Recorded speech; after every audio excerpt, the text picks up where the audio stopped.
दिव्या भारती, श्रीदेवी, सिल, ये तीनों नाम सुनते ही बॉलीवुड की सबसे खूबसूरत एक्ट्रेस की याद आती है। लेकिन क्या आप जानते हैं, इन सभी की मौत के पीछे एक अनसुलझी पहेली है। एक्सीडेंट, सुसाइड या फिर किसी ताकतवर शख्स की साजिश। आज हम टॉप 5 सीरीज के पहले एपिसोड में बात करेंगे बॉलीवुड की 5 सबसे डरावनी और रहस्यमय मौतों के बारे में। ऐसी कहानियां जो आपको रात भर सोने नहीं देंगी। तो बिना किसी देरी के मेरे साथ आगे बढ़िए इस सफर में, क्योंकि इस लिस्ट में 7 समंदर पार वाली आइकॉनिक गर्ल दिव्या भारती भी है, जिसकी अचानक मृत्यु ने पूरे बॉलीवुड को झकझोर दिया था। क्या ये सच में एक्सीडेंट था? और अमिताभ बच्चन के साथ करियर की शुरुआत करने वाली जिया खान भी है। क्या उनके मौत के पीछे एक बड़े स्टार किड का हाथ था? बॉलीवुड की सबसे बड़ी आइकन श्रीदेवी भी इस लिस्ट में है और साउथ की सिल्क भी, विद्या बालन और नसीरुद्दीन शाह की डर्टी पिक्चर भी बन चुकी है। और एक अंतिम नाम जो आपको सबसे ज्यादा चौंकाएगा। तो अगर आप इन सभी रहस्यों को जानना चाहते हैं तो पूरी वीडियो मेरे साथ अंत तक जरूर देखिएगा और साथ ही कमेंट करके बताइएगा कि किसकी मौत को आप सबसे रहस्यमय मानते हैं। तो चलिए शुरू करते हैं। दिव्या भारती, ये वो नाम है जिसने बस 3 साल के करियर में बॉलीवुड में तहलका मचा दिया। श्रीदेवी जैसे दिखने वाली इस एक्ट्रेस ने 19 साल की उम्र में ही बड़े बड़ों को टेंशन दे दी। फिर अचानक एक दिन खबर आई कि वो दुनिया छोड़ गई। ये हादसा था सोची समझी साजिश? ये सवाल आज भी जिंदा है। दिव्या के बारे में कहते हैं कि उन्होंने चुपचाप प्रोड्यूसर साजिद नाडियावाला से शादी कर ली थी। नाम बदलकर सना खान रखा। ये बात सबसे छिपा कर रखी गई ताकि करियर खराब ना हो। पर शादी के तुरंत बाद ही रिश्ते बिगड़ने लगे। कहते हैं कि घर में लड़ाई झगड़े इतने बढ़ गए कि दिव्या अपने अलग फ्लैट में रहने लगी थी। 4 अप्रैल 1993 की वो काली रात, जब दिव्या भारती शूट कर वापस मुंबई लौटी थी और बहुत खुश थी। घर पर उनकी ड्रेस डिजाइनर नीता लुल्ला और उनके पति श्याम लुल्ला भी मौजूद थे। सब मिलकर रम स्कॉच पी रहे थे। किचन में मेड अमृता भी थी जो अपना काम कर रही थी। रात के करीब 11:30 बजे दिव्या नशे में थी और वो किचन के पास वाली खिड़की पर पीठ करके बैठ गई। अमृता से बात कर रही थी वो, और अचानक उनका हाथ फिसला और वो सीधे 5वीं मंजिल से नीचे जा गिरी। लेकिन हॉस्पिटल पहुंचते ही उन्होंने दम तोड़ दिया। लेकिन यहीं से उठते हैं कई ऐसे सवाल जिसका आज तक कोई जवाब नहीं मिला। सबसे बड़ा राज, जिस जगह दिव्या खिड़की से नीचे गिरी वहां हमेशा एक कार खड़ी रहती थी, पर सिर्फ उस रात ही वो कार वहां पर नहीं थी। कैसे और क्यों? दूसरा राज, कुक अमृता जो उस वक्त दिव्या से बात कर रही थी, उसे दिव्या के मौत के बाद ऐसा शौक लगा कि उसने कभी कुछ बोला ही नहीं और जल्दी उसकी मौत भी हो गई। आखिर कैसे? सवाल ये भी उठे कि साजिद कहां थे? नशे में उनके दोस्त ने दिव्या को उस खुली खिड़की पर क्यों बैठने दिया? पुलिस ने एक्सीडेंट बताकर केस तो बंद कर दिया, पर दिव्या भारती की मौत की गुत्थी आज भी अनसुलझी है। पर यह राज दिव्या और उनके कुक अमृता के साथ ही दफन हो गया कि उस रात आखिर असल में हुआ क्या था। बॉलीवुड की चकाचौंध के पीछे हमेशा एक अंधेरा सच छिपा होता है, जहां कई सितारे अचानक खो जाते हैं। जिया खान भी उन्हीं में से एक थी। अमिताभ बच्चन के साथ दमदार शुरुआत करने वाली जिया देखते ही देखते आमिर खान और अक्षय कुमार जैसे बड़े स्टार के साथ काम करके छा गई। मगर फिर उनकी जिंदगी में एंट्री हुई एक नामचीन हस्ती के बेटे की और सब कुछ बिखर गया। बात है 3 जून 2013 की। मुंबई के एक अपार्टमेंट में जिया की लटकती हुई लाश मिली। पुलिस ने इसे सुसाइड बताया, लेकिन यह बात किसी को हजम नहीं हुई। दरअसल फिल्मों के दौरान ही जिया की मुलाकात आदित्य पंचोली के बेटे सूरज पंचोली से हुई। शुरू में दोस्ती, फिर प्यार, पर धीरे धीरे ये रिश्ता जहर बनने लगा। जिया का करियर ढलान पर आ गया और सूरज के साथ झगड़े बढ़ने लगे। जिया की मौत के बाद उनकी मां राबिया खान ने सीधा आरोप सूरज पंचोली पर लगाया।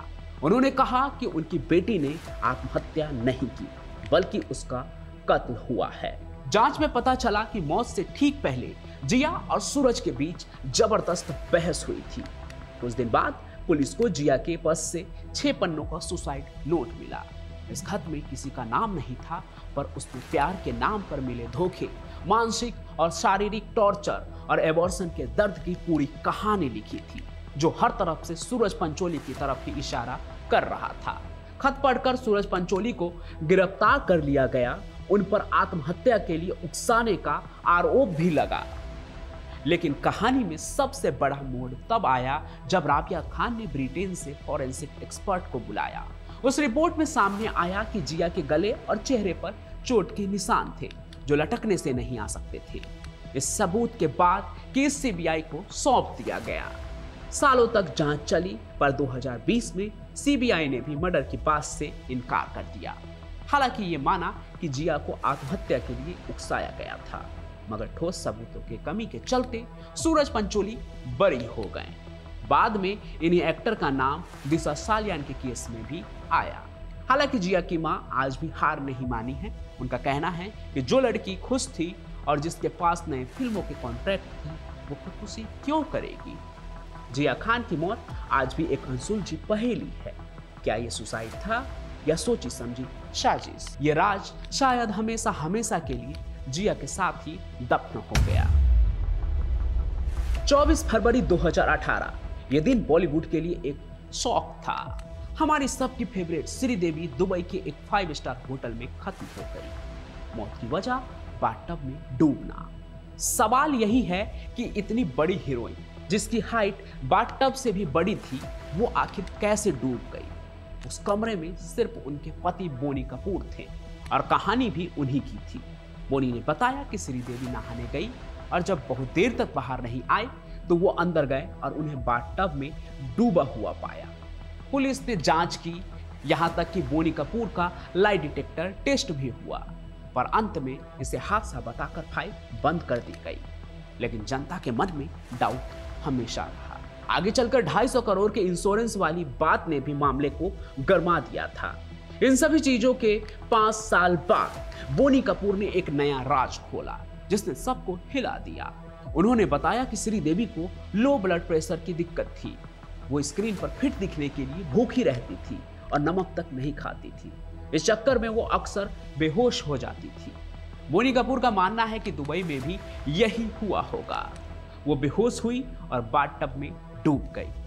ट्विस्ट ये है कि ये बात साउथ के हीरो नागार्जुन को भी पहले से पता थी। नागार्जुन ने बोनी कपूर को बताया कि एक शूटिंग के दौरान श्रीदेवी बाथरूम में बेहोश होकर गिर गई थी और उनके दांत भी टूट गए थे। बोनी कपूर का दावा है कि उन्हें यह बात श्रीदेवी की मौत के बाद पता चली। अब यही सबसे बड़ा सवाल खड़ा होता है, अगर इतना बड़ा खतरा था तो पति बोनी ने उन्हें अकेले दुबई में क्यों छोड़ दिया। नागार्जुन को पता था तो पति और फिल्म प्रोड्यूसर बोनी कपूर को यह बात क्यों नहीं पता थी। यह बात 5 साल बाद क्यों बताई गई।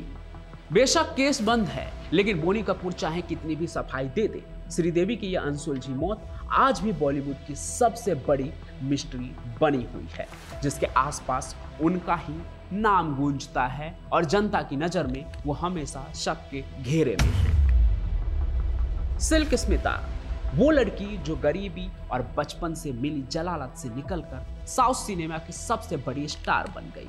नाम था विजय लक्ष्मी, पर पर्दे पर वो सिल्क थी जो अपनी बोल्ड अदाओं से बॉक्स ऑफिस को हिला कर रख देती थी। सिल्क स्मिता का सफर किसी फिल्मी कहानी से कम नहीं था। आंध्र प्रदेश के गरीब घर में वो जन्मी थी। हालत इतनी खराब थी कि 4वीं क्लास में ही उन्होंने पढ़ाई छोड़ दी और 14 साल की उम्र में ही जबरदस्ती उनकी शादी करा दी गई। 2 साल तक टॉर्चर झेलने के बाद वो भागकर चेन्नई आई। यहाँ उन्होंने टचअप आर्टिस्ट यानी कि एक तरह से मेकअप आर्टिस्ट का ही काम शुरू किया। फिर 1979 में फिल्म वंडी चक्रम में उन्हें सिल्क नाम की बार गर्ल का रोल मिला। ये रोल इतना जबरदस्त हिट हुआ कि विजय लक्ष्मी हमेशा के लिए सिल्क स्मिता बन गई। पूरे 80 के दशक में उनका सिक्का चलता रहा। प्रोड्यूसर अपनी पिटती फिल्मों में सिर्फ उनका एक गाना डालकर बम्पर कमाई कर लेते थे। उन्होंने 17 साल के करियर में 450 फिल्में की, पर हमेशा उन्हें एक तरह के ही रोल मिले। जबकि कमल हसन और श्रीदेवी के साथ मुंद्रम पिरई जैसी फिल्म में उन्होंने साबित किया कि वो एक दमदार एक्ट्रेस भी थी, सिर्फ आइटम गर्ल नहीं। लेकिन पर्दे की चकाचौंध के पीछे उनकी जिंदगी अकेलेपन और तनाव से भरी थी। रिश्तों में धोखे मिले, फिल्म प्रोडक्शन में पैसा लगाया तो सब डूब गया। वो डिप्रेशन में चली गई।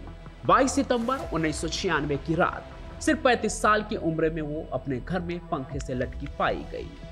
मौत को आधिकारिक तौर पर सुसाइड कहा गया।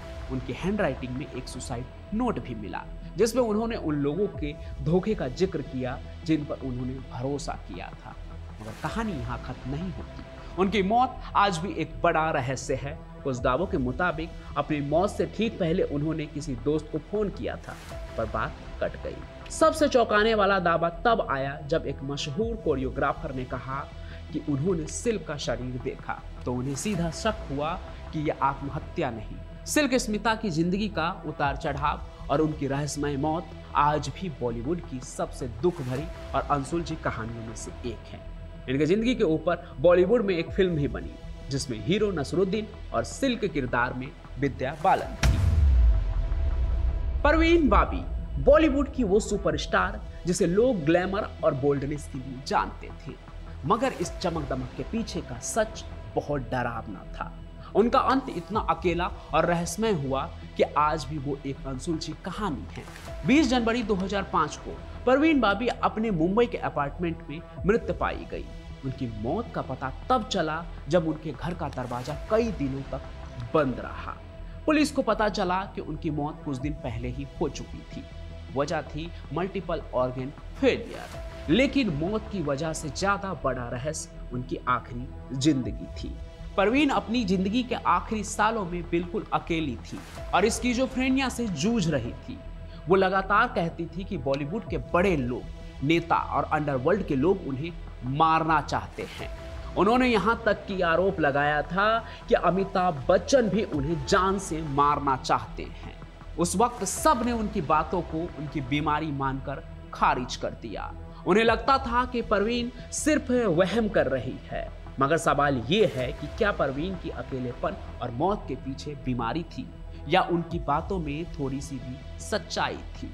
जिस तरह एक सुपरस्टार की लाश कई दिनों तक उसके अपार्टमेंट में पड़ी रही और किसी को खबर तक नहीं हुई, वो आज भी सवाल खड़े करता है। जांच में उनकी मौत को कुदरती बताया गया, किसी पर कोई शक नहीं हुआ। लेकिन परवीन बाबी की ये अकेली रहस्यमय मौत बॉलीवुड का एक ऐसा काला सच है जो हमेशा ये एहसास कराता रहेगा कि चकाचौंध के पीछे कितना स्याह अंधेरा छिपा है। तो दोस्तों, बॉलीवुड से जुड़े टॉप 5 फीमेल डेथ मिस्ट्री की कहानी यही थी। तो आपको क्या लगता है, ये राज कभी खुलेगा या श्रीदेवी, जिया, परवीन और दिव्या की कहानी बॉलीवुड के अंधेरे किस्सों में हमेशा हमेशा के लिए दफन हो जाएंगी? जो भी आप सोचते हैं कमेंट में जरूर लिखिएगा। साथ ही मैं आपको बता दूं कि अगले बुधवार को टॉप 5 सीरीज के दूसरे एपिसोड में आप कहानी देखेंगे भारत के 5 सबसे खतरनाक सीरियल किलर की कहानी। तो फिलहाल अभी आप गेस कीजिए कि वो सीरियल किलर कौन हो सकते हैं। कमेंट कीजिए और तब तक और भी कहानियां देखते रहिए पंचम प्रकाश के साथ। मैं फिर मिलूंगा, तब तक के लिए आप सभी का बहुत बहुत धन्यवाद। जय हिंद, जय भारत।